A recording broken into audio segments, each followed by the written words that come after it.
Before we dive into this incredible tale of loyalty and mystery, we have an exciting contest announcement. There's a special word, and if you comment it, you'll enter a chance to win exclusive weekly prizes. Stay tuned to find out what it is. For several years following my husband's disappearance, a dog returned the jacket he had on when he vanished. Does fate work in mysterious ways, or do we create our own destiny through persistent hope and faith? The morning mist billowed heavily over my front porch, just as it had back in October, when Thomas departed for his routine hiking excursion in the Adara.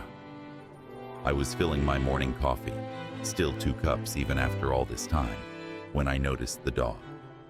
Could it be that this dog holds the key to secrets long buried? What do you think a dog is truly capable of in moments like these? He was a big shepherd mix, slim, yet not undernourished, with perceptive eyes that appeared to hold the burden of secrets. What grabbed my interest wasn't his looks, however. It was what dangled from his mouth. A worn blue GORE-TEX jacket, tattered at the seams yet distinctive. I let go of my coffee mug, scarcely noticing the noise of ceramic breaking on the wooden floor. That jacket was Thomas's favorite. He had it on the day he vanished. Could it be that this dog holds the key to secrets long buried? What do you think a dog is truly capable of in moments like these? My hands shook as I opened the screen door. The dog remained still. He stayed there, motionless, his aware gaze locked onto me. Behind him, the thick forest that had engulfed my husband 4 years prior appeared to pause. "Hello," I murmured, my voice trembling. "Where did you find that?" The shepherd moved 1 step closer, then another, until he was near enough for me to notice the mud smeared on his paws and the burrs knotted in his coat. He had traveled a great distance. Is this a sign that Thomas's disappearance was more than a simple accident? What if he had discovered something so incredible that it had to be hidden? As I reached for the jacket, memories surged. Thomas putting it on that morning, kissing me farewell, vowing to return before nightfall. The 3 days of searching afterwards, rescue teams scouring the mountains, helicopters, the heartbreaking transition from rescue to recovery, and ultimately, the vacant funeral with an empty casket, as the mountains had held their secret until now. The dog dropped the jacket into my hands and sat down as if he had completed his task, yet his tale wasn't over. Is this a sign that Thomas's disappearance was more than a simple accident? What if he had discovered something so incredible that it had to be hidden? I lowered myself onto the porch steps, holding the recognizable material. A tiny scrap of paper flapped out from one of the pockets. My hands shook as I opened the paper. It was Thomas's writing, yet the ink had dulled, and water damage left sections almost unreadable. "My dearest Ellen, if you're seeing this, I'm in danger. Take the incorrect path. Cave network further than the coordinates." The remainder was too blurred to decipher, aside from the final line, "I will always love you." I held the jacket to my face, breathing in deeply. Underneath the stale aroma of soil and decomposition, there lingered a hint of Thomas's cologne, the sandalwood fragrance I had gifted him for our most recent anniversary. The dog whimpered gently, pressing his nose against my hand. "Where have you been?" I inquired, observing a frayed leather collar hidden in his dense fur.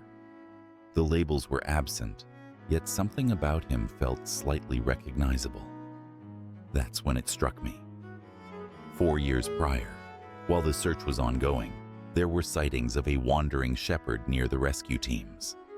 A few volunteers attempted to capture him, believing he could guide them to Thomas, but the dog consistently remained just beyond their grasp, observing from the edge of the woods. I got to my feet, holding the jacket tight to my body. "Do you want to come in?" The dog trailed behind me into the kitchen, his nails tapping on the wooden floors as I picked up the shattered coffee mug. He remained calm, those amber eyes fixed on my face. There was something nearly human in his eyes, an awareness that made me question just how much he understood. Don't forget to subscribe to the channel. It's free and supports us in unearthing incredible stories, just like this one. I contacted Peter Martinez, the chief investigator who had overseen Thomas's case. He retired the previous year, but he had shared his personal number, advising me to reach out if I ever required assistance. The phone rang 4 times until his well-known raspy voice replied, "Ellen, is everything all right?" "The coat, Peter. Someone has discovered Thomas's jacket." There was a lengthy silence. "I'll arrive in 20 minutes. While I waited, I looked at the jacket more closely. Aside from showing signs of weathering, it remained mostly whole. No rips indicating a wild animal assault, no traces of blood. The zipper continued to function. In the pockets, I discovered Thomas's chapstick, a wrapper from a granola bar, and his outdated compass, the needle still defiantly oriented north. The dog observed my inquiry, sometimes tilting his head as if attempting to convey something significant. As I talked to him about Thomas and that awful day, he listened intently, making it seem like we were truly conversing. "He wasn't merely my husband," I said to the dog, dabbing my eyes. "He was my closest friend. We encountered each other in college, both pursuing environmental science. He frequently jested that he fell for me during our initial geology field trip, when I recognized metamorphic rocks quicker than our instructor." The dog's ears immediately perked up at the mention of rocks, and he offered a gentle bark. "What's the matter, boy? Are you aware of something?" A thunder echoed in the distance while Peter scrutinized the entrance. "Do you think love or science will ultimately reveal the hidden truths of our lives?" A knock at the door cut off my inquiry. Peter Martinez was on my porch, appearing just as I recalled. Salt and pepper hair, gentle eyes, and a slight limp from an old injury. His eyebrows lifted when he spotted the dog. "Well, well," he murmured. "Look who finally chose to come down from the mountain." "Do you know this dog?" I inquired, observing as Peter crouched down. Even with his injured knee, the shepherd moved toward him carefully, but without trepidation. "Not really," Peter replied, inspecting the frayed collar. "But every local search and rescue team is aware of him. He is referred to as the Mountain Guardian. For years, he has been seen assisting lost hikers in returning to the trails. Some claim he was once a rescue dog that lost his handler." Peter rose with a grunt, his gaze locking onto the jacket I still held. "Can I?" I passed it to him, observing how he inspected it with the meticulous attention that had earned him a reputation as one of the top detectives in the county. His fingers explored the seams, inspected the pockets, examined the wear patterns. "Ellen, this jacket, it hasn't been out there for 4 years." My heart raced. "What do you mean?" "Observe the degradation pattern. This material, despite being exposed, ought to be significantly more degraded after 4 years in the environment. I'd argue this has been revealed for several months, perhaps a year at the most." I settled into my kitchen chair, the consequences causing my head to reel. The dog came over to me, laying his head on my knee as if providing solace. However, that would imply that wherever Thomas might be, this jacket was shielded from the weather for a minimum of 3 years. Peter completed. He took out his phone, browsing through old case documents. "You talked about a note and coordinates." I gave him the water-damaged document. As he examined it, I noticed myself stroking the dog's dense fur, gaining comfort from his sturdy presence. There was consistently something that troubled me regarding this case, Peter eventually remarked. The area we searched, we concentrated on the primary paths, since that's where Thomas indicated he was headed. However, upon discovering his vehicle, we noticed it was stationed close to the old mine entrance, which had been closed off in the 90s. Precisely. Thomas was an environmental scientist. What if he had another purpose for being there that day? What if he was looking into something? The dog abruptly rose, ears perked, and walked to the front door. He glanced at us with anticipation. I believe, Peter said gradually, he wants us to go after him. I took hold of Thomas's jacket, my hiking boots, and a flashlight. For every comment you leave, you're not only joining the conversation, but also supporting loyal dogs who bring families back together.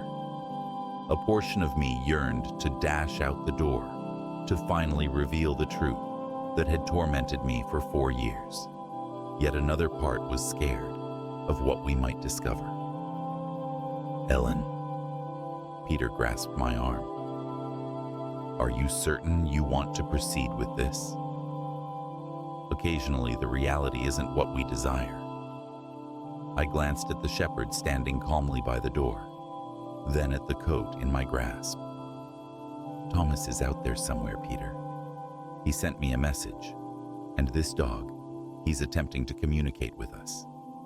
I need to find out, Peter replied, taking out his phone to request assistance. While he coordinated with the existing search and rescue team, I filled a small backpack with water, first aid items, and Thomas's former GPS device. The dog observed me as I got ready, its keen eyes tracking my every action. Once I was prepared, he emitted a gentle woof and moved down the porch steps toward the edge of the trees.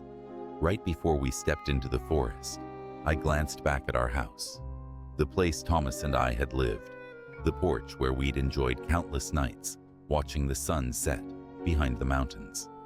4 years filled with queries, sorrow, and uncertainty. I'm on my way, Thomas, I murmured. Stay strong. The dog guided us into the forest, his tail raised high, like a signal. Dark clouds collected over the mountains behind us, as though nature were pausing in anticipation. The dog advanced deliberately, tracking what appeared to be an unseen path through the thick woods. Peter stayed close behind me, sometimes tracking our path with his GPS. The morning mist had dissipated, yet ominous clouds gathered above, indicating rain. He's leading us towards Devil's Backbone, Peter noted, mentioning the jagged ridge that nearby hikers typically steered clear of. The ancient mining tunnels extend deep beneath this entire region. I held on to Thomas's jacket tighter. The previous occasion I had walked these paths was while searching, when optimism still flickered vividly, and each broken branch might have been a clue. Now, 4 years later, the forest appeared changed, less intimidating, more as though it was at last prepared to unveil its mysteries. The shepherd halted abruptly, nostrils flaring. He diverted from the main path, guiding us through a thicket of mountain laurel to a meadow I had not encountered before. There, partly obscured by foliage, was a rocky surface with a shadowy entrance at its bottom.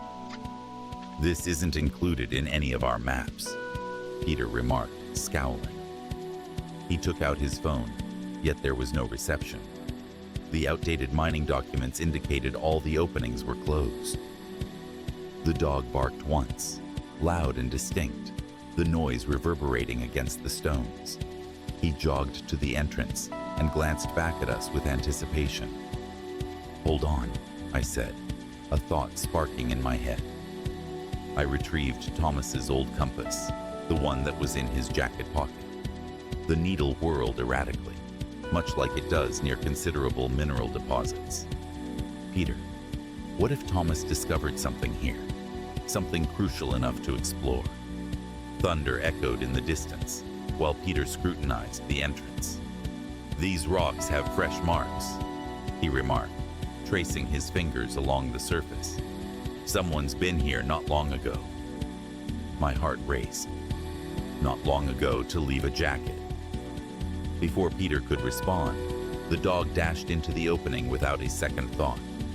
I switched on my flashlight and proceeded, the light revealing glimpses of aged support beams, mining cart tracks partially covered in debris, and boot prints in the dusty ground. "Ellen, hold on!" Peter shouted, but I was already venturing further into the tunnel. The air became chillier, laden with the aroma of damp soil and a metallic essence. The white tail of the dog shimmered in my flashlight's beam, guiding us further into the mountain's core. The tunnel split in various directions, yet our guide never faltered.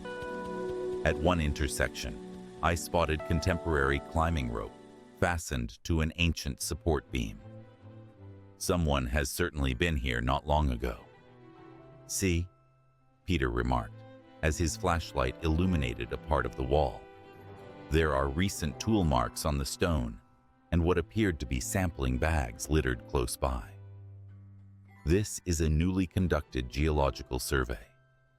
Suddenly, the dog stopped, fur bristling. A noise resonated through the tunnels, not stones tumbling or water dripping, but something different, something that caused my breath to catch in my throat. It was music, soft, little music, akin to that from a radio with weak batteries. The identical song that was playing in our kitchen the morning Thomas went missing. My hand trembled as I braced myself against the tunnel wall. The melody, Louis Armstrong's "What a Wonderful World," wafted through the shadows like a spirit. Thomas was singing it that morning, playfully mocking my awful dancing while we cooked breakfast. "Ellen," Peter's voice was tense with worry. "Perhaps we ought to wait for help." However, the dog was already heading toward the music, and my feet trailed behind, as if drawn by an unseen force. The tunnel expanded into what seemed to be an ancient mining chamber. Our flashlight beams exposed contemporary gear, strewn around, geological testing instruments, a battery-operated lantern, and discarded water bottles. And there, leaning against a stone wall, was a compact portable radio. The dog approached a slim crack in the distant wall, scratching at the earth. Peter's flashlight illuminated something shiny, a climbing harness, professionally made, half hidden beneath the debris of rocks. Thomas.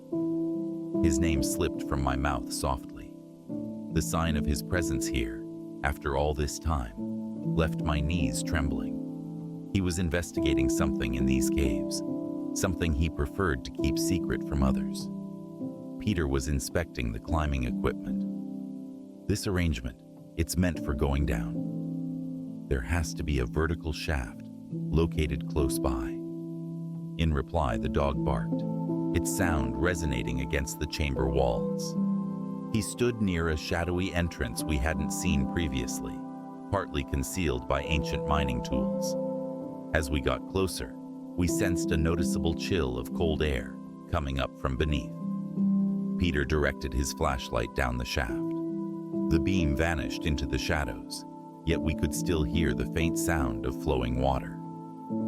"There's an underground river network beneath us," I remarked, my geologist instincts alert.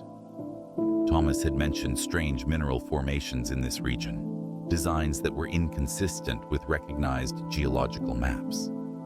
Thunder rumbled overhead, interrupting my sentence, succeeded by the distant patter of rain. The dog whined insistently.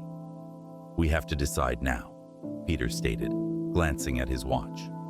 "The rescue team won't arrive for at least another hour, and if the rain pours, these tunnels might flood."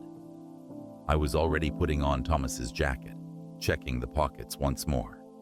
My fingers stumbled upon something I hadn't noticed earlier, a tiny USB drive secured in a waterproof casing. "Peter, check this out." I passed him the drive. He intended for someone to discover this. He must have been aware. Another crash of thunder, nearer this time. Water started to dribble down a wall of the tunnel. The dog barked once more, this time more demanding. He looked conflicted between the shaft entrance and the tunnel that led to safety. "There's additional climbing equipment here," Peter remarked, directing his light at a bundle of rope and carabiners. "But Ellen, this is insane. We have to wait for the rescue team." I was already inspecting the climbing harness we had discovered. It was Thomas's size, but there was another, smaller one nearby, my size. He knew I would search for him, I murmured gently. He was aware that I would eventually come to understand it. The dog leaned against my leg, gazing up at me with its understanding eyes. At that instant, I reached my conclusion. "Peter, return the USB drive and the radio to the surface. Deliver it to the authorities. If anything occurs, there will at least be proof of what Thomas discovered." "No, I can't allow that," he responded. "I'm not seeking your approval." I was already fastening the harness around my hips, inspecting the anchors Thomas had installed years prior. They were high quality, built to endure. That dog didn't fetch me Thomas's jacket just to guide me this far. There's an unknown below, something Thomas believed was worth jeopardizing everything for. The rain was coming down more heavily now, its sound resonating through the tunnels like far-off drums. Peter glanced at me, then at the dog, and finally at the tunnel that led to safety. 1 hour, he stated at last. "If you're not back in 1 hour, I'll bring the entire rescue team down here, floods or not." I quickly embraced him, then faced the shaft. The dog remained calmly next to me while I set up the rope system. "Are you joining me, boy?" His tail waved once, and he edged nearer to the brink as I got ready to go down into the shadows. Thomas's voice resonated in my mind. "Often, the greatest revelations aren't what you uncover, but what uncovers you." I inhaled deeply and started my descent into the mountain. The decline felt interminable. The light from my headlamp faded into the emptiness beneath as the noise of flowing water increased. Somehow, the dog found a way to navigate alongside me, utilizing thin ledges I hadn't even seen. His eyes shone unsettlingly in the bouncing light. 30 feet below, the shaft led into a different chamber. This one was obviously not constructed by humans. Vast crystalline structures glimmered in the light of my headlamp, unlike anything I had encountered during my years as a geologist. The dog's paws clicked on the mineral floor as he guided me further into the cave. "Oh my God, Thomas," I murmured. "You discovered it." The structures were not only stunning, they were unimaginable. The mineral composition indicated highly pressurized conditions that should not occur at this depth. If what I was witnessing was genuine, it would change geology textbooks. That's when I spotted the camp, nestled in a natural recess. A tiny tent circled by scientific gear, solar-powered batteries linked to deep cave illumination systems. A temporary desk supported notebooks filled with Thomas's recognizable handwriting. Everything was coated in a delicate layer of crystal dust, yet remained intact due to the cave's consistent temperature. My hands shook as I flipped open the latest notebook. Day 147. The crystal structures still resist understanding. The energy measurements are extremely high. If my computations are accurate, the mineral makeup could transform energy storage. However, another person is aware. I've listened to them in the higher tunnels during the night. I need to safeguard the location. I need to send a message to Ellen. The dog whined unexpectedly, catching my attention toward a different route, branching from the main room. While I trailed behind him, the sound of the rushing water became more intense. The entry led to a subterranean river, its dark waters rushing by with alarming velocity.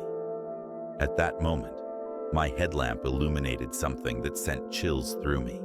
Another tent, more recent than Thomas's, across the riverbank, along with fresh boot tracks in the clear sand. "Interesting," a voice called out from behind. "I was curious when you'd catch on." I turned gradually. A man was positioned in the corridor we had just traversed, directing a flashlight towards my face.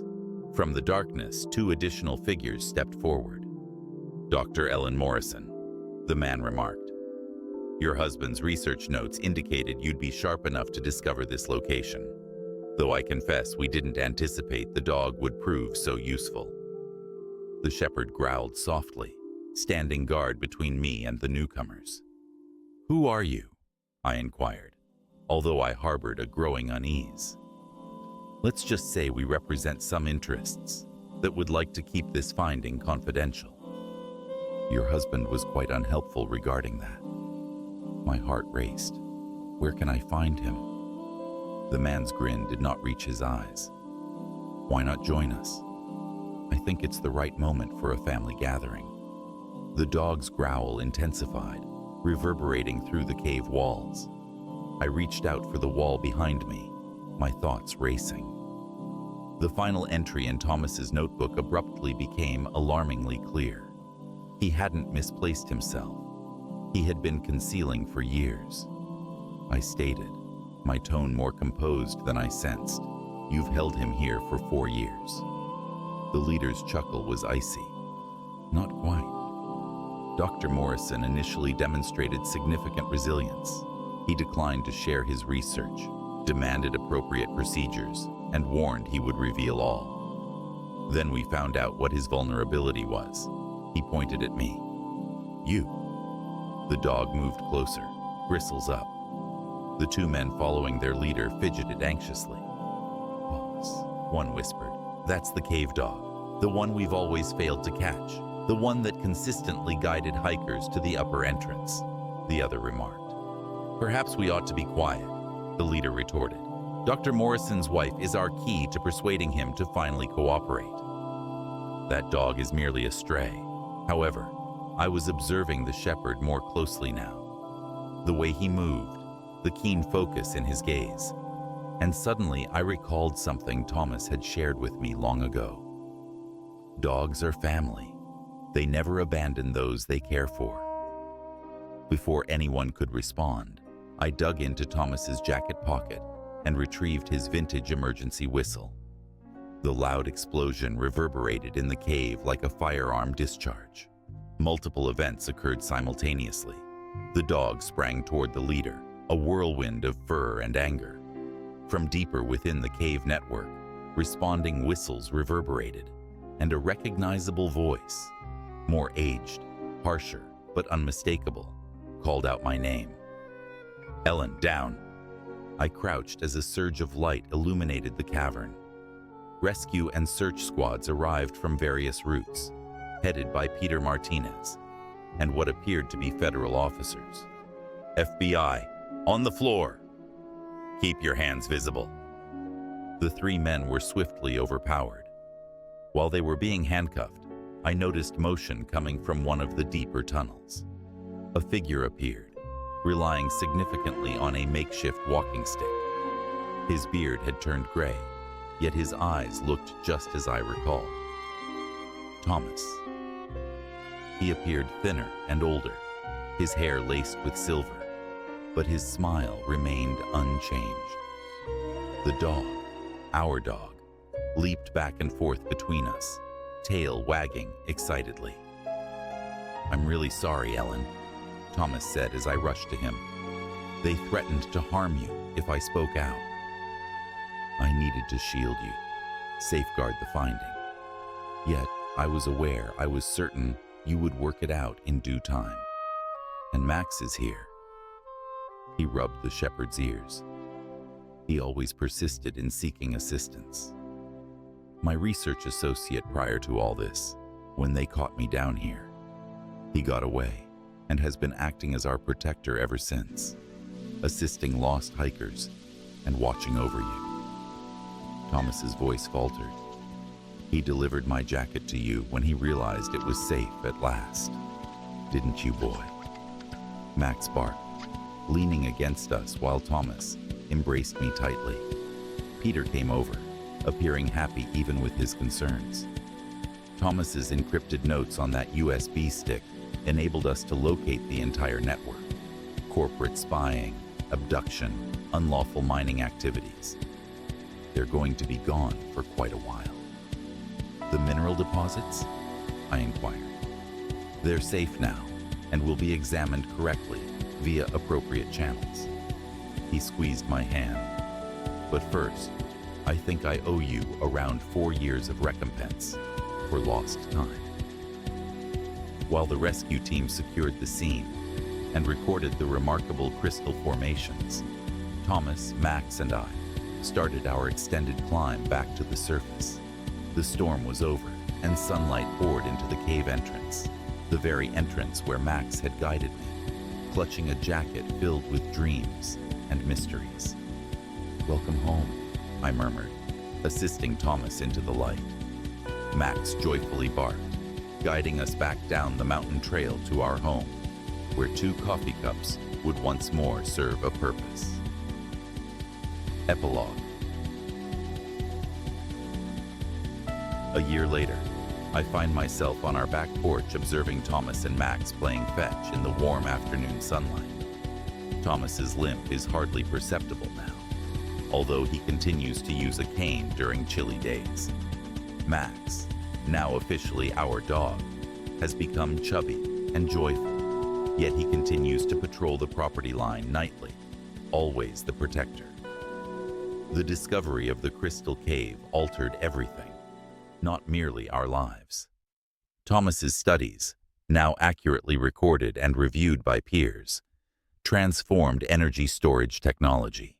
The cave was designated as a safeguarded scientific location, attracting researchers from universities globally to examine its distinctive formations. However, the true healing took place in quieter instances, such as the evening Thomas finally shared everything: how he navigated the cave system, using his geological expertise to locate safe water and hiding spots, how Max had delivered him food and supplies, how he kept hope alive by writing letters he couldn't deliver. "I spoke to you daily," he admitted, seated on this same porch. "I shared details about the crystals, the cave formations, my theories. Somehow, I had a feeling you'd listen to me sooner or later." Last month, the corporate executives responsible for his abduction received their sentences. Thomas was determined to be present at the trial, standing confidently while he gave his testimony. Max remained at his feet the whole time, a constant presence, just like he had been all those years in the cave. "Coffee," Thomas shouts from inside, bringing me back to reality. He still earns enough for 2, but now we truly share it. "Coming," I respond, grinning as Max leaps up the porch steps in front of me. He's holding Thomas's old blue coat. It has turned into his preferred toy, although we needed to clean it initially. At times, he still presents it to us, as if to remind us of how he aided in reuniting our family. Within, Thomas is arranging his research notes. The university requested that he author a book detailing his discovery, covering both the scientific elements and the human narrative, a story of 2 sciences. He refers to it as geology and loyalty, minerals and love. "Do you know what today is?" he questions while giving me my coffee. "Thursday." He chuckles and shakes his head. "It's been a year since Max gave you my jacket. 1 year ago, you trailed an elderly dog into a cave and discovered me." Max's tail hits the ground at the sound of his name. He's developing gray fur around his snout now, yet his eyes remain as vibrant as ever. "I've been reflecting," Thomas carries on enigmas and belief, about how at times the phenomena we cannot clarify scientifically are the ones that truly matter. Like a dog that never lost hope? I inquire, caressing Max's ears. Like a spouse who never ceased searching, Thomas revises, drawing me nearer, and a love that even 4 years beneath the earth couldn't fade. Outside, the mountains soar against the twilight backdrop, their hidden truths now somewhat less elusive. Max rises and heads to the door, prepared for his evening patrol. But this time, he isn't going solo. Remember, subscribing is simple and ensures you won't miss any new stories that might resonate with your own life's mysteries. Thomas and I stroll alongside him, our small family reunited once more, tracing the routes that brought us back together. Certain people claim it was science that rescued Thomas, the geology that enabled his survival, the proof that led to the downfall of his captors. Some claim it was love, my persistence in not surrendering, Max's steadfast loyalty. I believe it was a combination of both. If this story is touching your heart, consider sharing it with 3 friends who might appreciate the deep bonds of loyalty and love. Ultimately, the most formidable forces in nature collaborate seamlessly, akin to the pressure and time that formed those extraordinary crystals, similar to the loyalty and care that guided a dog to my home in a worn blue coat, reconnecting me with the heart I had misplaced. "Are you set for our stroll?" Thomas inquires, extending his hand. Max barks once, and together we enter the evening glow, trailing our loyal companion along the well-known path, creating fresh memories to fill the empty years. And if you thought this was a story worth telling, wait until you hear our next one. A tale of survival and redemption that will leave you on the edge of your seat. Subscribe to stay updated. Certain mysteries I have discovered do not require resolution. They simply need to be embraced. Similar to the affection shared by a man and a woman, along with the loyalty of a dog that wouldn't allow them to be separated.